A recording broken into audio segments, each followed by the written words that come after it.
Selanjutnya firman Tuhan oleh Bapak Budi Hartodipyo.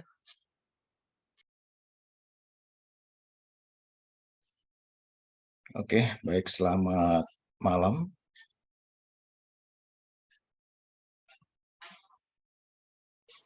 Selamat malam.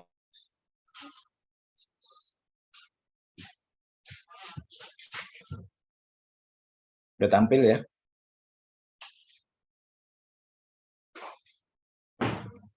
Baik, pada malam hari ini saya menyampaikan atau membawakan rangkaian dari bacaan buku dari buku Amanat Orang Muda, ya.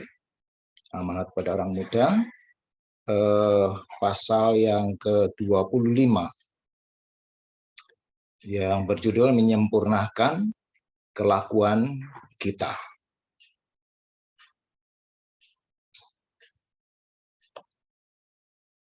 Baik, sebelum kita lebih jauh membahas ini, dulu kita berdoa dulu. Ya, saya akan pimpin dalam doa. Bapa di surga, kiranya Tuhan berkenan untuk menolong kami di dalam belajar firman Tuhan ini. Penuhkan kami dengan Roh Kudus Tuhan, sehingga kami boleh memahami apalah kami ini ya Tuhan, untuk mempelajari, menyingkap akan kuasa kasih daripada Tuhan sendiri yang begitu luar biasa bagi kami. Pakailah kami, pakailah hamba untuk dapat membawakan firman Tuhan melalui buku Amanat pada Orang Muda. Dan tentunya ini bukan hanya untuk orang-orang muda, tetapi untuk kami semua boleh belajar akan kebenaran Tuhan semakin dalam, akan apa saja yang menjadi misteri bagi kami, karena kami banyak belum tahu akan begitu besarnya Tuhan dan kasih-Nya bagi kami. Terima kasih ya Tuhan, sertai kami, ampuni kami, dalam nama Tuhan Yesus kami berdoa. Amin. Baik, Bapak Ibu, pelajaran kita pada malam hari ini sesuai dengan judulnya adalah bagaimana membangun tabiat ya untuk kita sekalian. Nah, di dalam pekerjaan menyempurnakan tabiat adalah satu perkara yang tidak gampang. Mungkin gampang diucap ya, tapi sulit untuk dilakukan. Oleh karena apa? Karena kadang tidak sesuai dengan apa yang kita inginkan. Merubah tabiat itu juga merubah kebiasaan, merubah kesenangan kita, dan banyak hal yang harus diubah ya.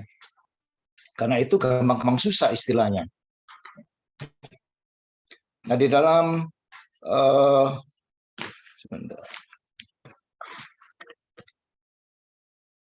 dalam membangun atau merubah tabiat yang mulia dan yang dalam segala perkara baik adanya, bukanlah sebagai warisan. Jadi tabiat itu bukan warisan ya. Kita tidak mendapatnya dengan tiba-tiba. Satu tabiat yang mulia diperoleh atas usaha diri sendiri dengan pertolongan jasa dan karunia Kristus. Jadi kalau yang lain-lain mungkin bisa menjadi warisan ya, atau diwariskan. Tetapi kalau tabiat ini adalah pribadi ya, dan itu bisa diubah sebenarnya. Dan inilah caranya bagaimana kita merubah tabiat kita. Jadi seperti gambar ini, what is the remnant? Itu adalah bagaimana kita ini bukan warisan atau sisa-sisa dari warisan itu. Lalu berikutnya adalah Tuhan Allah memberi talenta, yaitu kuasa pikiran kepada kita. Ini cara-cara atau pola daripada merubah tabiat. Lalu peperangan berat dan sengit terhadap diri sendiri. Pergumulan ganti pergumulan mesti diperjuangkan melawan kelemahan-kelemahan warisan. Ya. Jadi bagaimana tabiat ini, saudara sekalian, yang seharusnya kita bisa ubah, ini memang melalui apa? Pergumulan hidup. Karena ada tabiat yang kadang-kadang itu menjadi kesukaan. Ya. Kemudian mungkin jadi identitas dari seseorang. Dan manakala tabiat itu harus diubah sesuai dengan tabiat Kristus, maka ini banyak yang harus dikorbankan, yang harus ditinggalkan. Nah, kita terpaksa mesti memeriksa diri sendiri dengan teliti. Dan jangan biarkan meski satu tabiat yang jelek tidak dibetulkan. Jadi jangan dibiarkan, sekecil apapun tabiat itu, jangan dibiarkan tidak dibetulkan. Diupayakan untuk kita bisa merubah. Karena pada dasarnya kita mau diselaraskan dengan tabiat ketuhanan atau kekristenan, ini banyak hal yang memang harus dipangkas. Ya. Karena itu ada perumpamaan tentang pokok anggur itu ya. Jadi pokok anggur mana yang nggak berkenan atau yang memang hanya subur saja tapi tidak mengeluarkan buah, yaitu dipangkas supaya nanti dia akan tumbuh pokok-pokok atau apa daun-daun mudahnya itu, kuncup-kuncupnya itu yang membawa bunga-bunga ya. Nah, akhirnya nanti menjadi buah. Lalu di dalam membangun tabiat tadi, janganlah seorang berkata,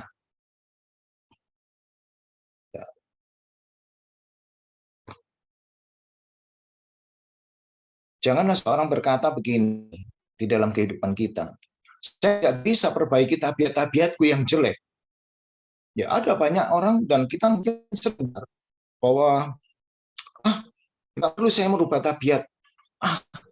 Nggak lah saya merubah tabiat karena ini memang tabiatku. Jadi artinya menyerah dengan tabiat yang ada walaupun tabiat itu sebenarnya tidak menyenangkan. Ada orang yang tidak merasa nyaman dengan tabiat seseorang. Tapi seseorang ini ketika diberitahu, kamu jangan begini, jangan begitu. Ngapain? Ngapain susah-susah mikirin orang? Ya aja aku begini. Ya, banyak orang yang seperti itu. Nah, bahwa perkara ini mustahil adanya, terserah kepada kemauan sendiri. Jikalau engkau tidak mau, engkau tentu tidak bisa menang. Ya, jadi artinya perubahan tabiat ini juga atas kemauan diri sendiri. Ya, rela untuk mengubah, rela untuk berkorban dengan apa-apa yang tidak menyenangkan tadi. Nah, sebenarnya kesusahan-kesusahan terjadi oleh kecemaran hati yang tidak disucikan dan oleh karena tidak mau takluk di bawah perintah Allah. Ya, artinya apa sih susahnya untuk merubah tabiat yang akan selaras dengan tabiat Tuhan dan juga norma-norma kehidupan kekristenan? Padahal sebenarnya itu memang yang seharusnya menjadi bagian kita sebagai anak Tuhan yang harusnya kita mau untuk merubah. Nah, tinggikanlah tujuan. Banyak orang yang telah terlatih benar oleh Tuhan untuk mengadakan pekerjaan yang paling baik, cuma mendapatkan hasil sedikit. Oleh sebab mereka berusaha sedikit. Jadi banyak orang mau berupaya untuk melakukan sesuatu yang benar, tetapi tidak ada mixen dari dirinya sendiri. Jadi tidak ada dorongan untuk melakukan dengan sungguh-sungguh, sehingga hasilnya juga tidak maksimal. Hanya sedikit sekali perubahan itu karena enggan untuk melakukan perubahan, bahkan juga berkorban. Ingatlah bahwa engkau tidak akan pernah mencapai kedudukan yang lebih tinggi daripada yang engkau inginkan. Sebab itu, tinggikanlah tujuanmu. Jadi kalau kita orang Indonesia ini mungkin yang sudah usia-usia di atas 40, 45 mungkin masih ingat dengan satu ikon yang terkenal dengan ucapan presiden kita, mantan presiden kita ya. Jadi gantungkanlah cita-citamu setinggi langit. Kalau toh jatuh, masih jatuh itu di bintang. Jadi artinya masih berhasil, masih tinggi sekali apa yang kita inginkan itu. Jadi Pak Karno pernah bicara, gantungkanlah cita-citamu setinggi mungkin, ya, setinggi langit. Kalau toh jatuh, masih jatuhnya itu di bintang-bintang. Jadi masih berbintang. Sebab itu tinggikanlah tujuanmu dan naiklah setingkat demi setingkat ke atas segenap tangga kemajuan. Meskipun dengan usaha-usaha yang sukar oleh penyangkalan diri dan pengorbanan. Nah ini kan, jadi bagaimana kalau kita melihat sesuatu tujuan langsung kepada goalnya, pada tujuannya, kita kadang-kadang ya apa ya menjadi minder ya, atau menjadi saya rasa saya nggak mampu. Tetapi untuk mencapai sesuatu, saudara, tidak harus dicapai langsung ke atas, ke puncak. Tentu step demi step, langkah demi langkah, ya, tahap demi tahap, itu yang harus kita lakukan. Tapi kalau kita melihat langsung kepada ujungnya, ya tentu sulit.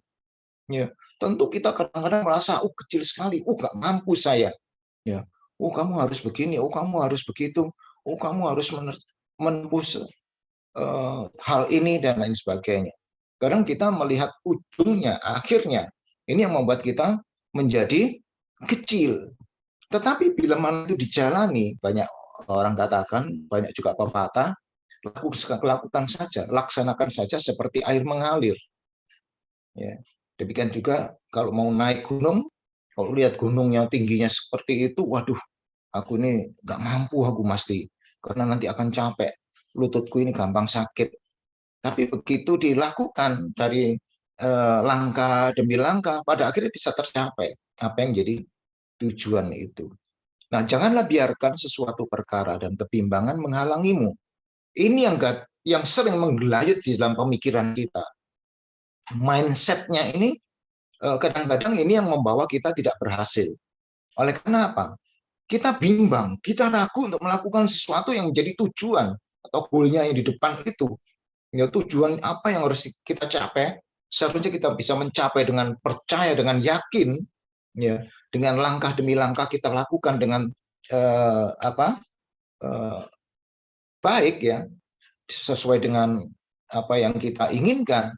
Kita jalan tahap demi tahap, langkah demi langkah, maka kita akan bisa mencapai sesuatu atau tujuan yang tinggi atau yang luar biasa besarnya. Nah, apa yang membuat kita sering tidak berhasil? Oleh karena keraguan dan kebimbangan ini selalu menghalangi apa? Di dalam pikiran kita.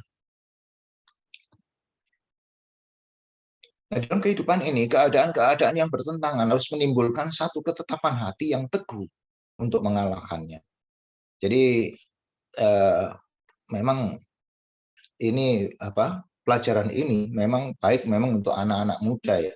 Karena walaupun yang tua juga perlu, ya, untuk bagaimana ini memotivasi diri, tetapi yang jangkanya itu masih panjang ini orang-orang muda yang kadang-kadang oleh karena jati dirinya ini masih disesuaikan sehingga sering berganti, sering keinginannya itu berubah cepat, ya, sehingga banyak sekali tujuan, keinginan, tapi tidak bisa dijalankan semua. Tapi kalau tujuannya banyak tapi dilakukan satu persatu, maka semua akan tercapai. Tapi kalau semua tujuannya banyak dilakukan semuanya setengah-setengah, maka akhirnya nggak berhasil. Ya, nah, itu motivasi diri adalah aku harus kerjakan ini sampai selesai, kerjakan ini sampai selesai, dan semuanya akhirnya bisa selesai. Nah, dapat dihancurkannya satu halangan yang dapat kita hancurkan dengan berhasil akan memberikan lebih banyak kesanggupan untuk keberanian, untuk maju ke depan. Nah, majulah ke depan dengan ketetapan hati, ya, kesungguh-sungguhan, kemauan yang benar. Maka segala keadaan kelak akan menolongmu. Nah, tumbuhkanlah segala keelokan tabiat. Rajinlah dalam menumbuhkan segala keelokan tabiatmu untuk kehormatan nama Tuhan. Jadi artinya begini, kalau kita sebagai anak Tuhan, kita melakukan dengan sungguh-sungguh, kita melakukan dengan baik, santun, ya. Jadi tabiat ini adalah juga salah satunya adalah santun, menunjukkan bagaimana kita percaya kepada Tuhan, ya, dan melakukannya dengan baik, maka bukan hanya kita yang mendapatkan kebahagiaan, tetapi Tuhan itu, ya, Tuhan yang kita sembah, Tuhan yang kita kasih, Tuhan yang kita hormati itu mendapatkan apa? Untuk kehormatan bagi nama Tuhan. Kalau kita jelek, saudara, sebagai orang Kristen ya, kita berlaku jelek, maka dikatakan apa? Orang Kristen kok gitu. Biasanya orang menyayangkan. Karena image di masyarakat, orang Kristen itu nggak tahu sudah capnya itu sudah bagus sebenarnya. Sehingga ketika orang Kristen melakukan sesuatu yang buruk, seolah-olah sangat disesali sama orang lain. Walaupun mereka bukan orang Kristen. Sehingga sering sekali kata-katain, orang Kristen kok begitu ya? Gitu ya. Jadi artinya apa? Menyesali, kecewa dengan seharusnya orang Kristen nggak begitu. Orang Kristen itu bagus, hebat, ya, tabiatnya luar biasa. Ya. Karena apa? Santun, suka mengalah, rendah hati, dan sebagainya. Nah, di dalam tiap-tiap tahap dalam pembangunan tabiatmu, haruslah engkau memperkenankan Allah terlibat.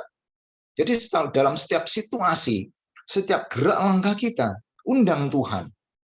Supaya Tuhan juga akan memimpin kita, berkarya dalam hidup kita. Lalu engkau bisa buat ini karena Henokh sudah memperkenankan dia. Meskipun dia hidup pada zaman yang jahat. Pada zaman kita ini kita juga ada banyak orang yang bertabiat seperti Henokh.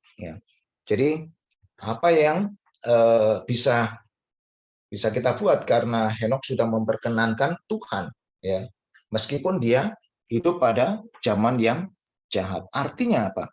Ketika Henokh melibatkan Tuhan dalam hidupnya, di tengah-tengah kehidupan yang tidak menguntungkan, di tengah-tengah kehidupan zaman yang jahat, ternyata Henokh menjadi yang terhebat, ya, luar biasa, bagaikan apel emas ya, dari kehidupan yang jenuh, yang buruk, yang kotor, keluarlah Henokh yang bertabiatkan tabiat yang sangat dahsyat, tabiat Tuhan.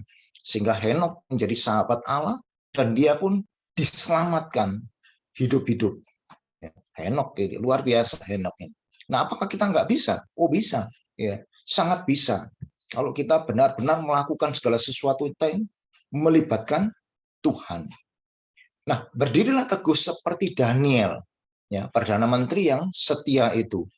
Ya, Daniel adalah seorang yang punya integritas sebagai orang muda, ya, dengan teman-temannya. Luar biasa dia, berkualitas hidupnya, pemikirannya dan kemauannya selalu dilandaskan kebenaran Tuhan. Ya. Sampai makannya pun diatur, kalau memang perintah Tuhan seperti ini maka dilakukan. Dialah orang muda yang punya integritas yang luar biasa dan diakui oleh Tuhan bagaimana keimanan daripada Daniel dan teman-teman. Karena itu Tuhan sendiri turun untuk menolong Daniel dan teman-temannya. Daniel tidak dimakan singa, teman-temannya tidak terbakar ketika dibakar di tungku yang panas. Oleh karena luar biasanya, ya, Tuhan melihat mereka ini mengandalkan Tuhan, tidak takut mati, ya, karena integritasnya itu yang dipertahankan, sehingga Tuhan pun tidak segan untuk menolong Daniel dan teman-temannya. Seorang yang tidak bisa dicemarkan oleh suatu penggodaan. Janganlah kecewakan Tuhan yang begitu cinta kepadamu, sehingga dikorbankannya nyawanya untuk menghapuskan dosa-dosamu. Tidak terbayarkan, saudara, bagaimana Tuhan ini mau mengorbankan nyawanya untuk kita yang berdosa ini, dan menggantikan posisi kita yang seharusnya tercapek-capek oleh karena noda dosa yang begitu banyak, dan mati dengan cara seperti kematian Tuhan Yesus. Nah, dia berkata, dengarlah, dengan tiada aku, satu pun tak boleh kamu perbuat. Artinya apa? Jangan berbuat apapun kalau kamu nggak melibatkan Tuhan, nanti salah, gitu ya. Jadi jangan melakukan apa-apa kalau tidak melibatkan aku, nanti kamu salah. Jadi ini seperti orang tua ya, punya apa ya, kasih ya kepada anak-anaknya. Jangan nanti dengan opa saja. Oh, jangan nanti dengan papa, dengan mama. Nanti kamu nanti salah. Oh, nanti kamu begini begitu dan sebagainya. Nah, itu karena apa? Bukan karena tidak yakin, tetapi apa? Kan sayangnya, sehingga harus didampingi supaya benar-benar sempurna, perfect ya apa yang dilakukan oleh anak dan cucu-cucu kita. Nah, ingatlah akan perkataan ini. Jikalau sudah berbuat kesalahan, maka tentu engkau mendapatkan kemenangan jikalau engkau insaf akan kesalahan itu.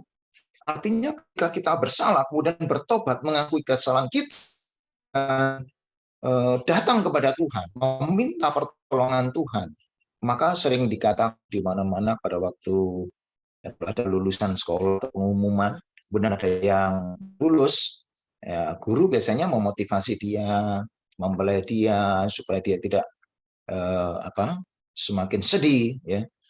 Sudahlah, kegagalan itu adalah keberhasilan yang tertunda. Nah, biasanya kan seperti itu ya, yang dikatakan oleh guru, dikatakan oleh orang-orang yang yang besar, orang-orang yang lebih tua, biasanya begitu mengarahkan atau menghiburkan orang-orang yang nggak lulus sekolah misalnya.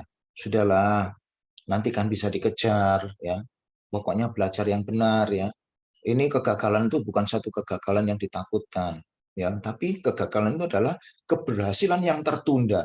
Mungkin dengan kegagalan ini kamu akan merasa bahwa kamu harus bangkit, sehingga dengan semangat itu memang benar ya, anak-anak ini yang tadinya gagal bisa berhasil dengan luar biasa. Nah, satu tabiat yang dijadikan menurut teladan Allah adalah satu-satunya harta yang kita bisa bawa dari kehidupan sekarang ini kepada kehidupan di akhirat. Wah, ini luar biasa ya. Jadi tabiat ini, saudara, satu-satunya ya yang bisa dibawa kepada Tuhan. Ya. Satu-satunya sampai dibawa kepada akhirat sana. Ya, perbuatan-perbuatan ini. Tapi yang lebih besar ini adalah tabiat. Sudahkah kita berubah atau sudahkah kita menyamai atau menyerupai tabiat Tuhan? Ya, ketika kita sudah percaya sekian lama kepada Tuhan, apakah percaya kita, pergaulan kita, keyakinan kita, dan belajarnya kita akan kebenaran Tuhan tidak merubah sama sekali tabiat kita, perbuatan kita? Ya, ini yang menjadi pertanyaan. Kalau sekian lama kita menjadi orang Kristen, tapi tidak berubah sama sekali dengan kelakuan dan tabiat kita yang bobrok, yang sebelum dibaptis, ya apa yang salah ini?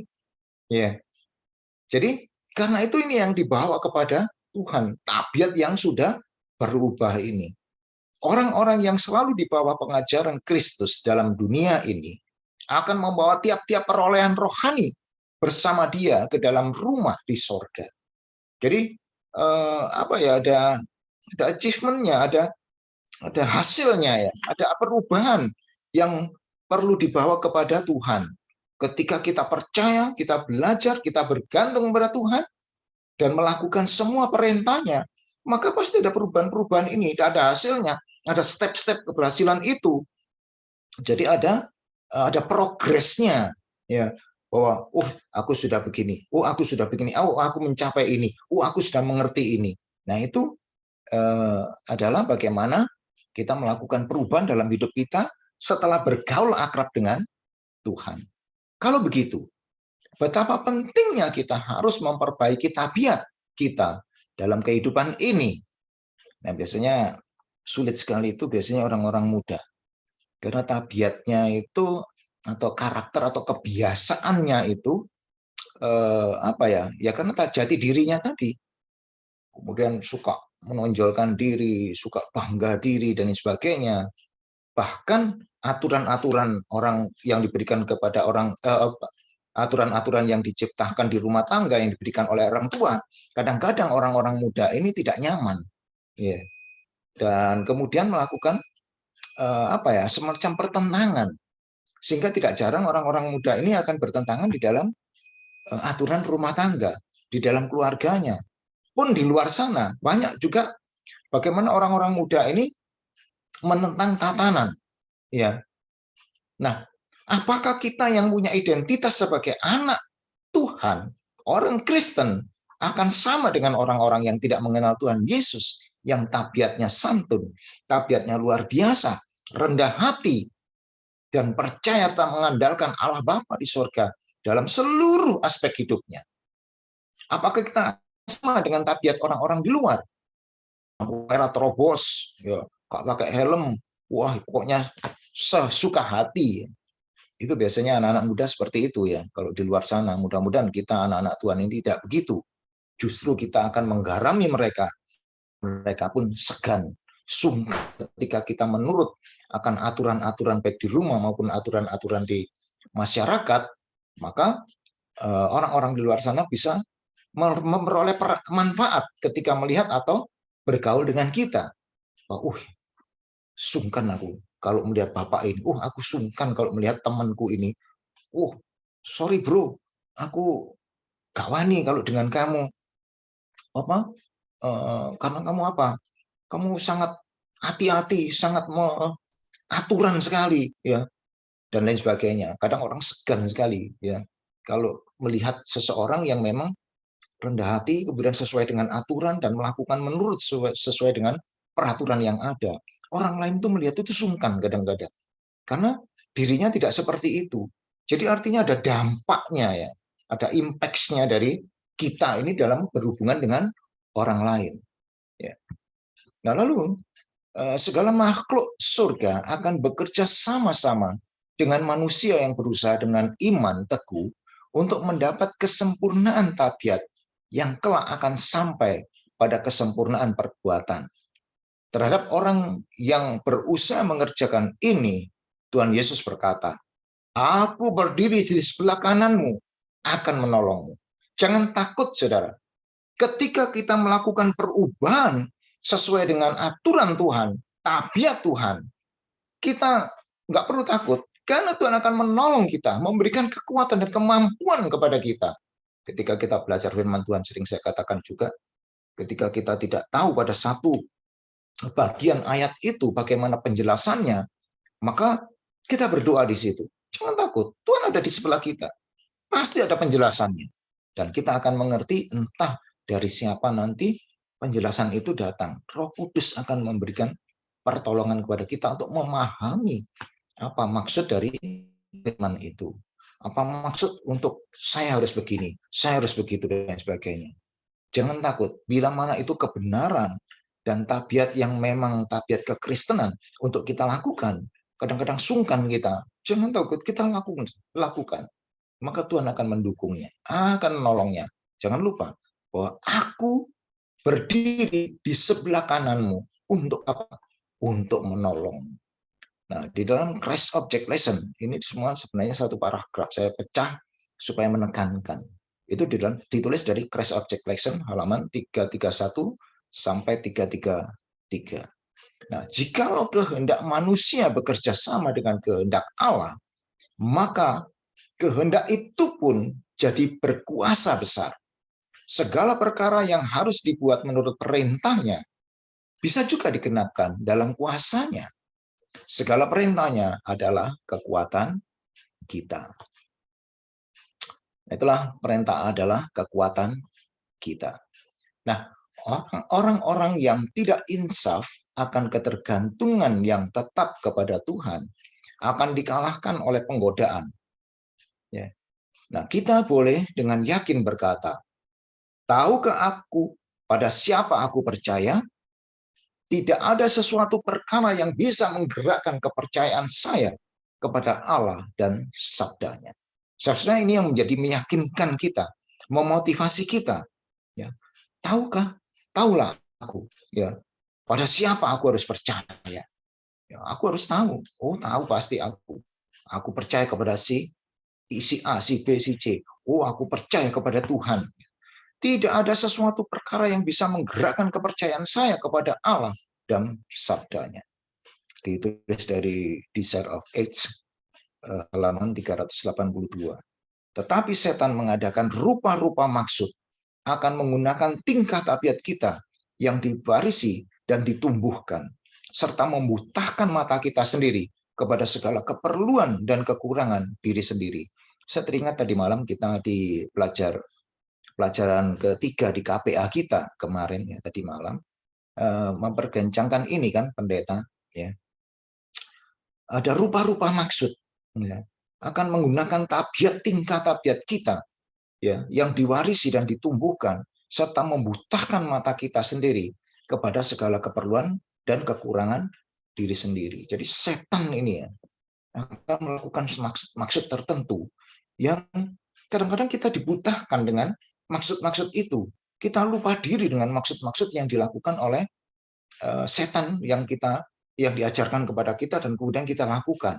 Tahu-tahu ketika kita gagal, tahu-tahu ketika kita salah, tahu-tahu ketika harus berhadapan dengan hukum, maka tersentaklah kita kaget karena kita melakukan, loh, kok bisa aku melakukan ini?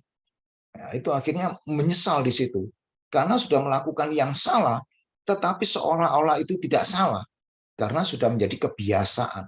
Karena itu tabiat ini sangat berbahaya kalau tidak segera diubah. Kalau tabiatnya baik sih bagus, kalau tabiatnya tabiat buruk dan itu kita merasa sebagai bagian dari cara hidup kita dan kita melakukan dengan mudah, dengan biasa karena itu tabiat, maka bahaya ini. Suatu kali berhadapan dengan hukum, yang hukum itu tidak menyatakan bahwa itu benar, tapi kita menyatakan kebiasaan seperti itu, maka terkaget-kagetlah kita berhadapan dengan aturan-aturan yang benar. Nah, cuma kalau kita insaf akan kelemahan kita, serta memandang selalu kepada Yesus, kita bisa berdiri teguh.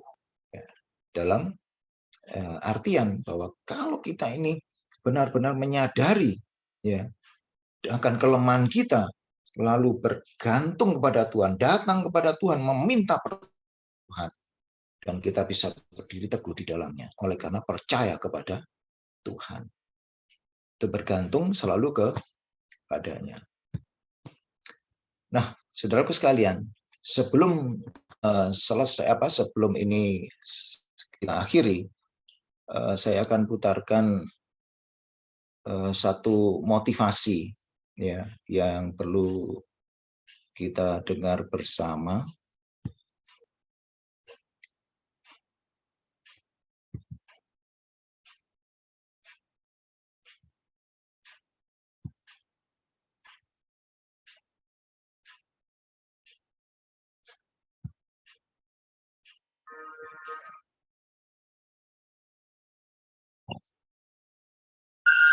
Apa masuk ya suaranya?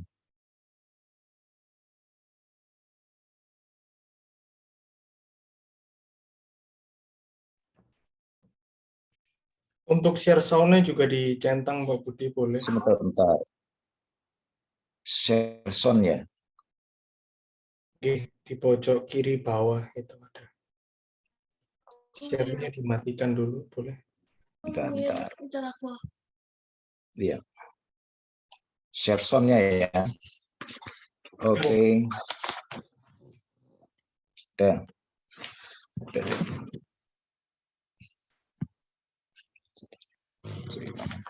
Di play, Pak. Iya.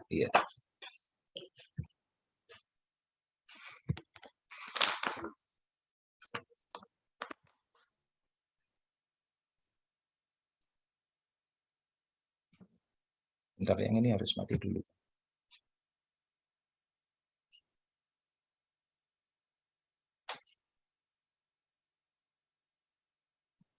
Kedataran yang lebih rendah merupakan prinsip yang bersifat kekal dan universal. Begitu pula rupanya cara para guru dan orang-orang bijak dalam mengajar.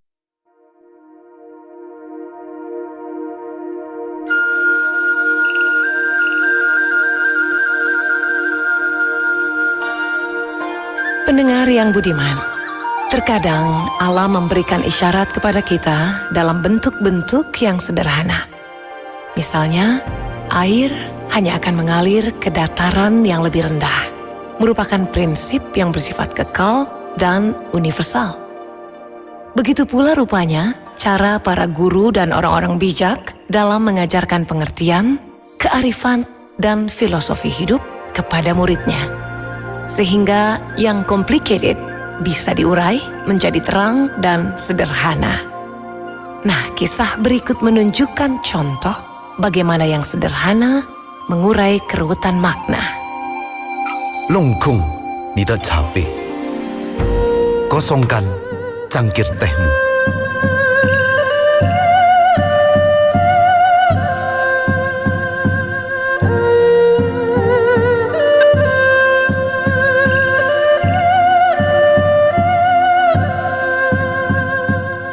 sebuah kerajaan, karena kesibukan sang raja memerintah, permaisurilah yang menemani dan sangat memanjakan sang pangeran. Pangeran tumbuh menjadi pemuda yang sombong, egois, kurang sopan santun, dan malas belajar. Raja sangat sedih memikirkan sikap pangeran muda. Bagaimana nasib negeri ini nantinya? Setelah berbincang dengan permaisuri, raja pun bertitah, "Anakku, tata kerajaan akan ayah serahkan kepadamu. Tetapi dengan syarat, engkau harus tinggal dan belajar selama 1 tahun di atas bukit bersama seorang guru yang telah ayah pilih. Bila engkau gagal, maka tata kerajaan akan ayah serahkan kepada orang lain." Pangeran serta-merta menyanggupi persyaratan itu. Dalam hati, ia berkata, "Apalah artinya penderitaan 1 tahun dibandingkan kelak sebagai raja? Aku bisa hidup mewah dan bersenang-senang seumur hidupku." Setibanya di kediaman sang guru, tingkah laku pangeran tetap sombong, menyebalkan, dan tidak sopan. Dia merasa sebagai pangeran, semua orang harus menuruti kemauannya. Setiap kali guru bertanya, pangeran menjawab semaunya. Setiap kali guru menerangkan pelajaran, pangeran tidak mendengarkan, merasa sudah tahu semua. Tidak terasa, hari pun berganti minggu. Sang guru berpikir keras tentang cara untuk memberi pelajaran kepada pangeran sombong dan sok pintar itu. Suatu hari, sang guru menyeduh teh dan menuangkan ke cangkir pangeran. Air teh dituang terus dan terus hingga tumpah kemana-mana, sehingga mengenai tangan sang pangeran. Pangeran berteriak marah, "Hai, bodoh sekali, menuang teh saja tidak becus. Cangkir sudah penuh, mengapa masih dituang terus? Air mendidih lagi." Dengan tersenyum, sang guru berkata tegas, "Beruntung hanya tangan pangeran yang terkena percikan teh panas. Sebagai seorang pangeran, calon raja, dan suri tauladan bagi rakyatnya, tidak sepantasnya berkata tidak sopan seperti itu. Lebih-lebih kepada gurunya. Sehingga sepantasnya mulut pangeranlah yang harus dituang teh panas ini." Guru sengaja menuang terus cangkir yang telah berisi penuh, karena ingin mengajarkan kepada yang mulia bahwa cangkir teh diumpamakan sama seperti otak manusia. Bila telah terisi penuh, maka tidak mungkin diisi lagi. Karenanya, kosongkan dulu cangkirmu. Longkung, nida capek. Kosongkan pikiranmu, agar bisa diisi hal-hal baru yang positif. Hanya bekal ini yang ingin guru sampaikan. Bila pangeran tidak berkenan, silakan pergi dari sini. Mendengar perkataan sang guru yang tegas, pangeran seketika tertunduk malu. Peristiwa itu menyadarkan pangeran untuk merubah sikapnya dan menerima pelajaran dari gurunya. Tentu saja, perubahan sikap pangeran ini membuat raja sangat bergembira.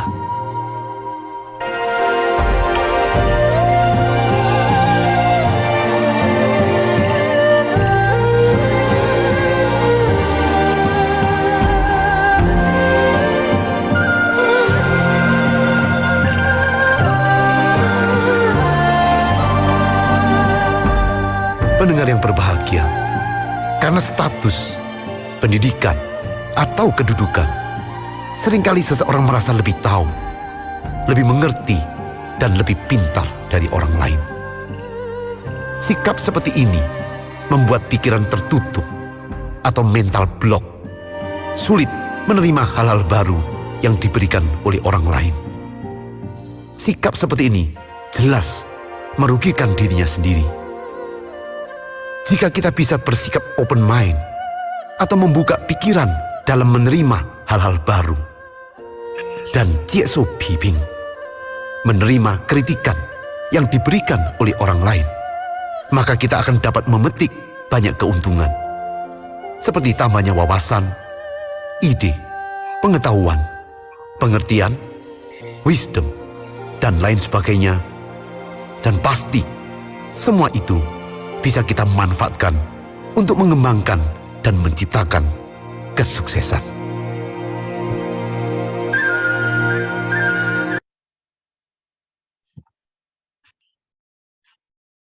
Baik, demikianlah apa yang bisa saya sampaikan, saya bawakan, kiranya boleh menjadi berkat bagi kita, saja bagi orang-orang muda, tapi kita yang percaya kepada Tuhan dan masih berada di dunia ini karena masih